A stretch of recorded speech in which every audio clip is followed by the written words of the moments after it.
ago, I set out on a walking tour, high in the Alps, a region quite unknown to travelers, where ancient mountains thrust down into Provence.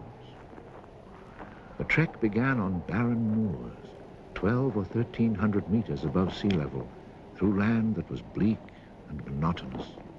Nothing grew there but wild lavender. My route led across the region at its widest point, and after hiking for 3 days, I found myself in a wasteland, desolate beyond description.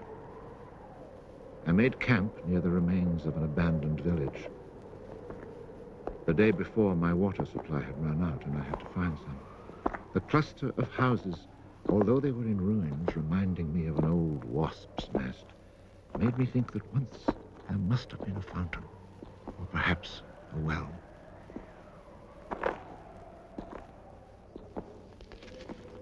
There was indeed a fountain, but it was dry. The roofless houses, eaten away by wind and rain, and the chapel with its crumbling belfry, stood arranged like houses and churches in a living village.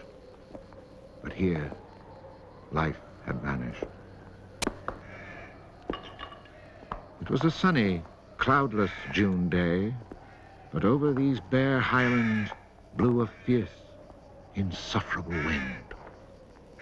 Growling through the skeletons of the houses, it sounded like a wild beast disturbed while feeding on its prey.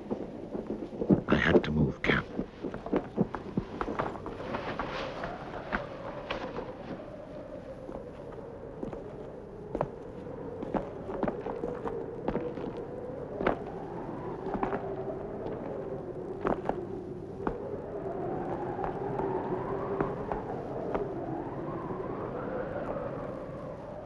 After 5 hours of walking, I still had found no water, and I could see nothing that gave me hope of finding any.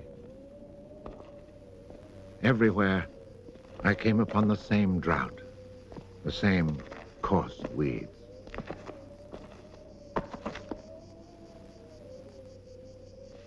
In the distance, something caught my eye. A thin, dark shape that I took for a tree stump. But just in case, I walked towards it.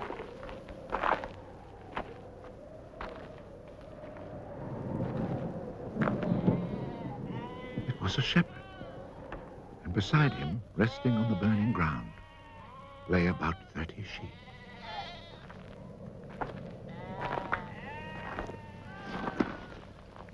He let me drink from his gourd, and presently he led me to his sheepfold in a hollow in the plain.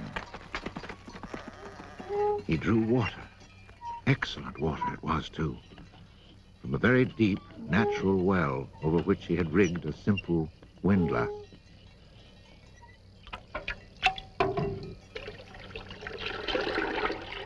The man spoke very little, often the way with people who live alone, but he appeared sure of himself and confident in his assurance.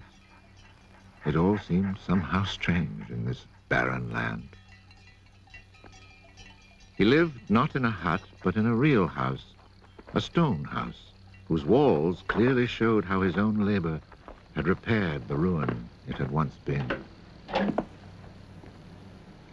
Its roof was solid and strong, and the wind on its tiles sounded like the sea upon the seashore.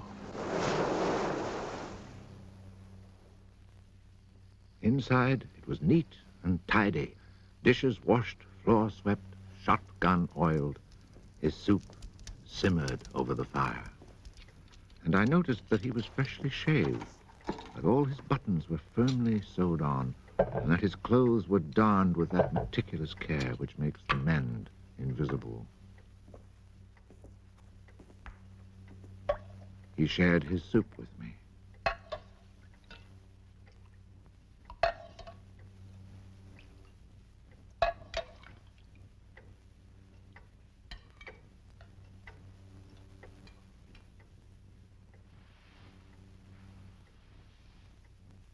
When I offered him my tobacco pouch, He told me he did not smoke. The dog, silent like his master, was friendly without fawning.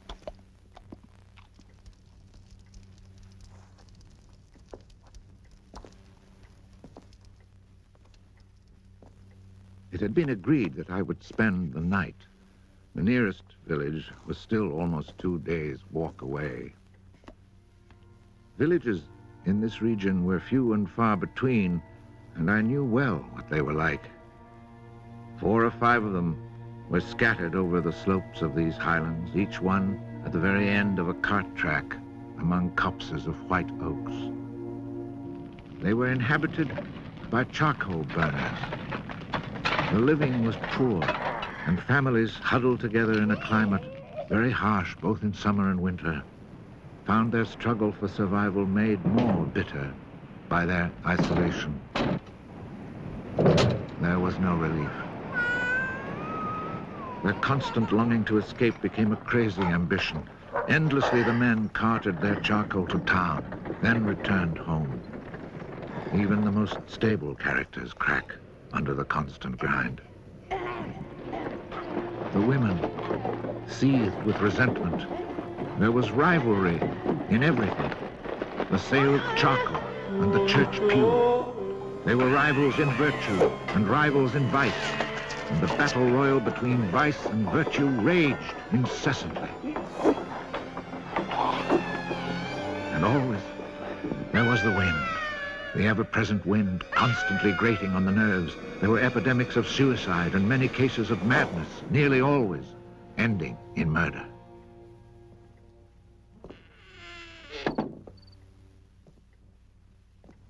The shepherd, who did not smoke, went to fetch a little sack, and onto the table he emptied a pile of acorns. He began to examine them very carefully, one by one, separating the good from the bad. I sat, smoking my pipe. I offered to help, but he told me it was his work. And indeed, seeing how very carefully he carried out his task, I did not insist. That was the only time we spoke. When he had set aside enough acorns, he divided them into piles of 10. As he did this, he discarded the smaller ones, or those that were cracked, for now he was examining them very, very closely. When finally there lay before him 100 perfect acorns, he stopped, and we went to our beds. Being with this man brought a great sense of peace. The following morning, I asked him if I might stay on and rest for the day. He found that quite natural, or to be more precise, he gave me the impression that nothing could upset him. The day of rest was not absolutely necessary, but I was intrigued, and I wanted to learn more about him. He let his sheep out of the pen and led them to their grazing. Before he went, he took the little bag of carefully chosen acorns and put them into a pail of water to soak. I noticed that for a walking staff, he carried an iron rod as thick as my thumb and about as high as my shoulder.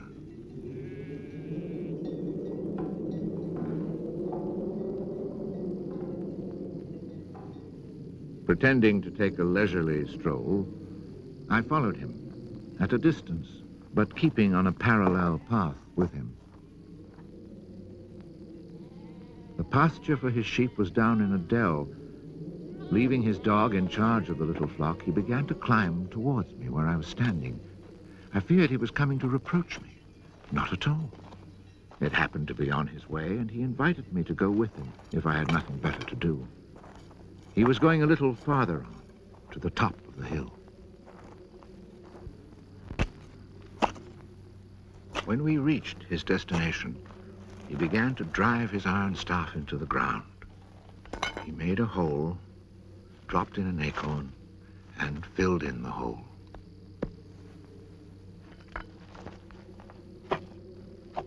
He was planting oak trees. I asked him if he owned the land. He said no. Did he know who owned it? He did not. He thought it was common land, parish property, or perhaps it belonged to people who did not care about it.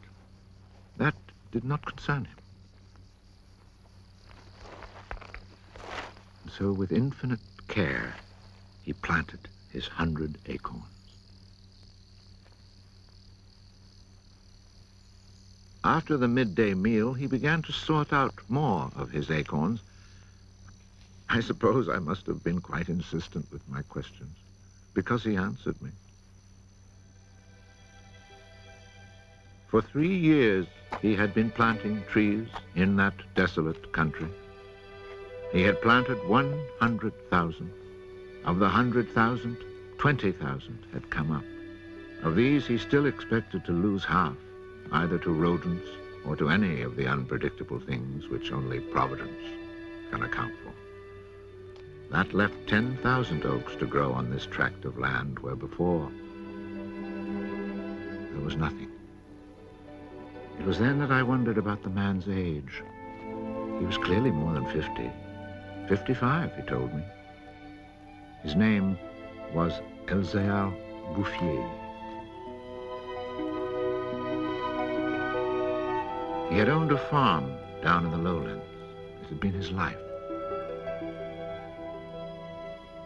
He had lost his only son, and then his wife, and had withdrawn into this solitude where he was content to live quietly with his lambs and his dog. It was his opinion that the land was dying for lack of trees. He added that having nothing very important to do himself, he had resolved to remedy this state of affairs. I was young and only thought of the future as it affected me and my search for happiness. So I told him that in 30 years, those 10,000 oaks would be magnificent. He answered quite simply that if God granted him life, in 30 years he would have planted so many more that these 10,000 would be like a drop of water in the sea. Already he was studying the growth of beech trees and had a nursery full of seedlings grown from beech nuts. They're quite beautiful. He was also thinking of birches for the dales, where he told me there was moisture just below the surface of the soil. The next day, we parted. The following year came the First World War, in which I was engaged for 5 years. An infantryman was hardly likely to have trees on his mind.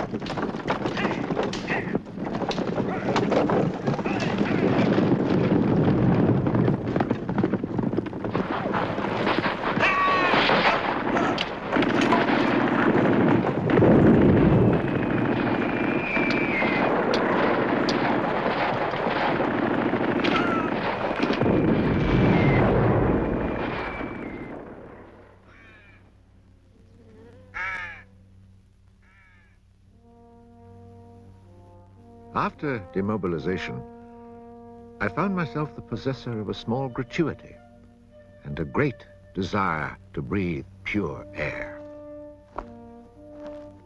This was my only thought when I set off once more on the road to the barren land. The country had not changed. However, in the distance, beyond the deserted village, I noticed a sort of grayish mist that lay on the hilltops like a carpet. The shepherd who planted trees had been in my mind since the day before.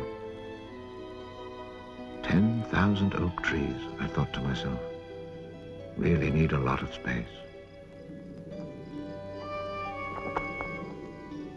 I had seen so many people die in those 5 years, it was easy to imagine that Elzéar Bouffier, too, was dead, especially since at 20, we think of men of 50 as ancient with nothing left to do but die.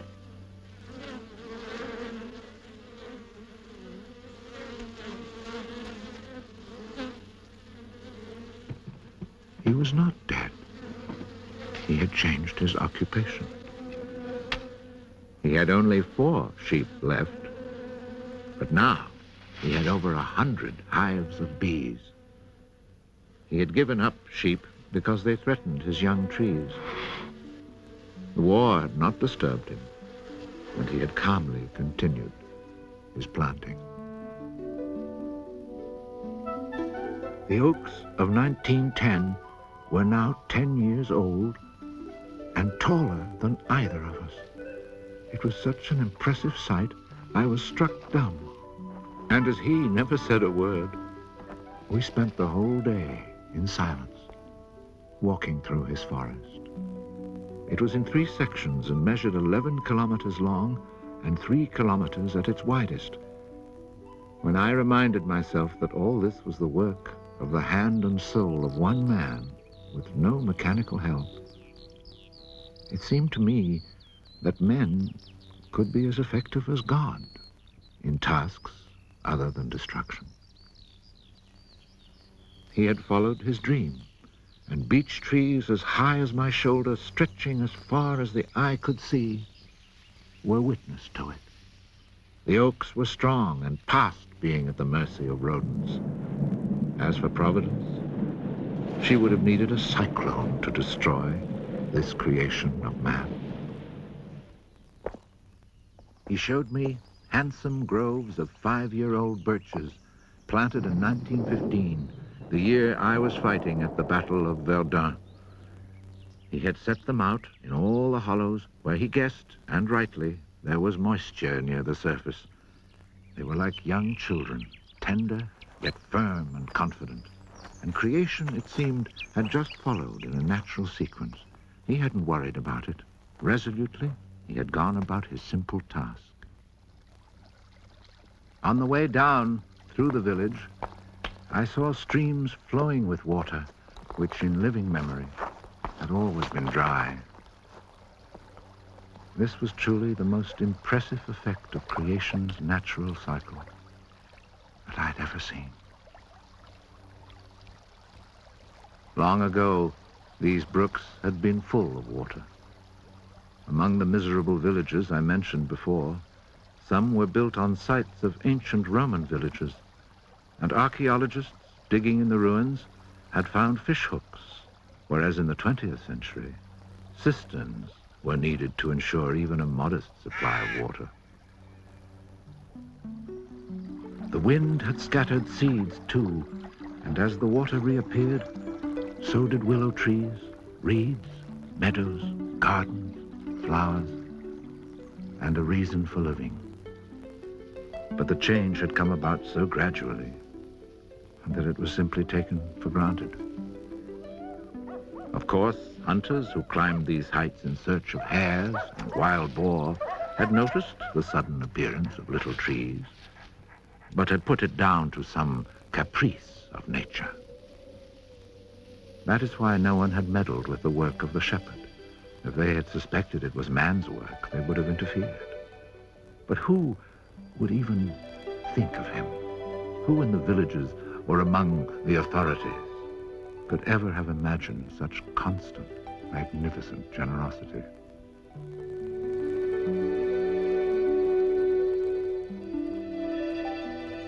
Each year from 1920 on, I paid a visit to Elzéar Bouffier. I never saw him lose heart, nor was he ever deterred. And often, God knows, it must have seemed that heaven itself was against him.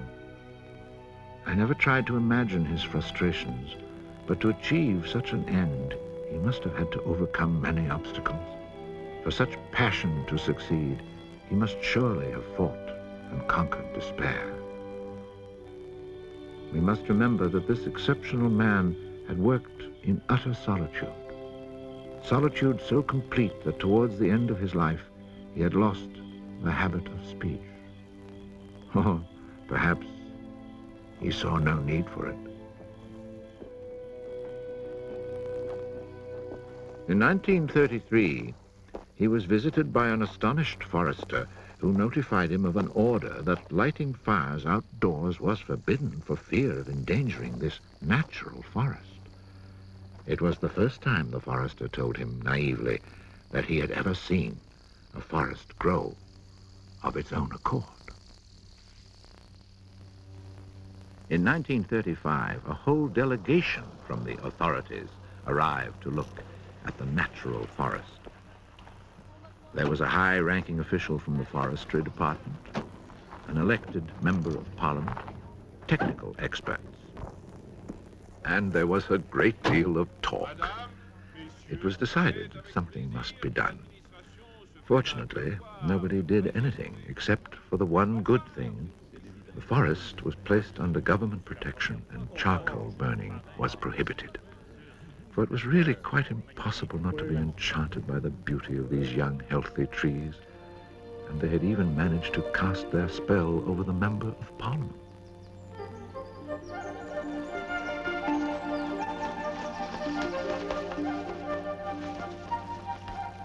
One of the senior foresters in the delegation was a friend of mine, and I explained the mystery to him.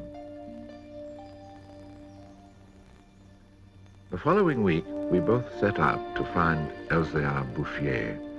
He was hard at work, about 20 kilometers from where the official inspection had taken place.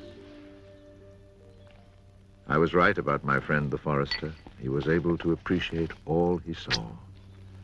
I offered the eggs I had brought as a present. We all shared our lunch and spent several hours in silent contemplation of the landscape. The slopes we had climbed on our way up were covered with tall trees 4 times our own height. I remembered how it had looked in 1913, desolate, but quiet, regular work, brisk mountain air, the simple life, and above all, peace of mind, had endowed this old man with almost awe-inspiring health. He was one of God's athletes. I wondered how many more hectares he would cover with trees. Before we took our leave, my friend made one small suggestion about the kinds of tree which seemed to suit the soil here. He did not press the point, for the simple reason, he told me afterwards, that this man knows more about it than I do. The idea must have been turning over in his mind, for after we had walked for an hour, he added, he knows more about it than anyone else in the world. He's found a perfect way to be happy. Thanks to this forester, not only the forest, but the happiness of Elzéar Bouffier were protected. The only serious danger to his work occurred during the Second World War. Cars being powered by wood-burning generators. There was never enough wood. So cutting was begun among the oaks of 1910, but they were so far from transportation routes that the whole enterprise proved financially unsound. It was abandoned.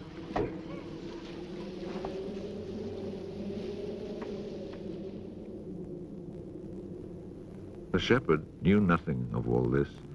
He was 30 kilometers away, quietly going about his business, ignoring the War of '39 just as he had ignored it in 1914. I saw Elzéar Bouffier for the last time in June 1945. He was then 87. Again I had set out on the road to those barren moors. But now, in spite of the dislocation left behind by the war, there was a bus which ran from the Durance Valley up into the mountains. I decided it must be because of this relatively speedy means of transport that I could not recognize the places where my walks used to lead me. It took the name of a village to reassure me that I really was in that region that had once been desolate and abandoned.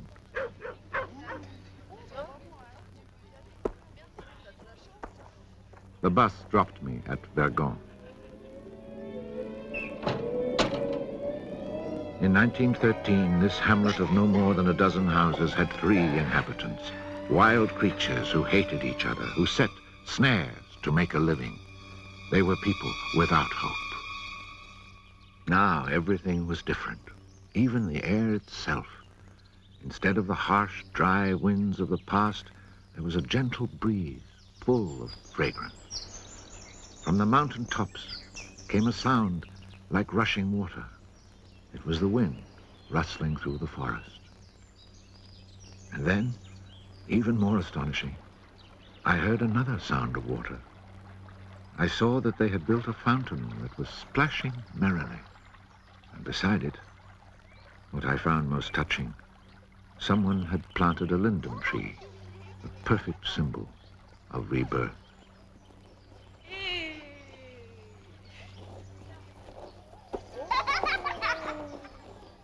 Moreover, Verdun showed signs of the kind of labor that only hope can inspire. So hope had been restored. Ruins had been cleared and crumbling walls torn down. The new houses, freshly rough-cast, stood in kitchen gardens where flowers and vegetables grew in orderly confusion. Roses and cabbages, snapdragons and leeks, celery and anemones. It had become a place where one would want to live. From this point, I continued on foot. The war had not been over long enough for life to reach full bloom, but Lazarus had emerged from the tomb. On the lower slopes of the mountain, I could see small fields of young barley and rye, and down in the narrow valleys, the meadows were green.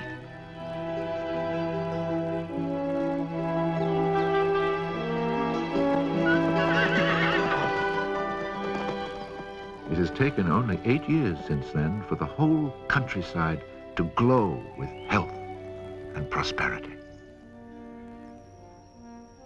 Where I had seen ruins in 1913, there now stand clean, freshly plastered farmhouses, evidence of happy, comfortable lives. Dry springs fed by snows and rains, now conserved by the forest, have begun to flow again. In the maple groves, each farm has its fountain brimming over onto carpets of fresh mint. Bit by bit, the villages have been rebuilt. People have come to settle from down in the plains where land is expensive. They have brought youth, life, and the spirit of adventure. On the roads, one meets people glowing with health, and boys and girls laughing as they enjoy their rustic pleasure.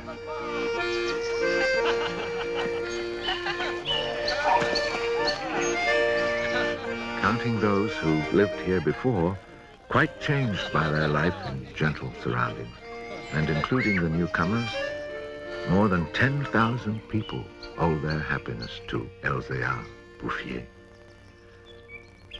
When I think that one man, one body, and one spirit was enough to turn a desert into the land of Canaan, I find after all that a man's destiny can be truly wonderful. But when I consider the passionate determination, the unfailing generosity of spirit it took to achieve this end, I'm filled with admiration for this old, unlearned peasant who was able to complete a task worthy of God. Elzéar Bouffier died peacefully in Banon in 1947.